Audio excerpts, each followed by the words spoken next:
Gospodu se pomolimo. Gospodi pomiluj.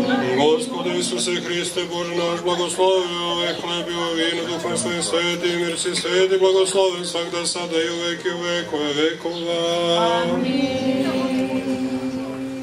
Gospode Bože naš, ovdje prinosimo u slavu Tvoju i čast svetitelja Nikolaja, čiji molitvama prijemi žrtvu ovu u ime Otca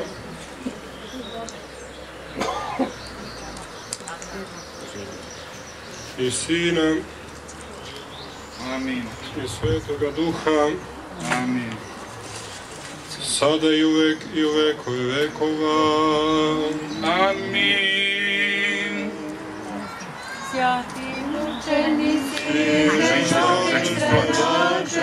naše i vječaše sja, molite sjako Gospodu, pomilovati sja duša naši. Za Tebe, Hriste Bože, apostolom pohvalom, mučenikom radovanije, iže propovjed Trojica, jedino slušnaja. Likuj, djeva i nezačekaj, srozi svima,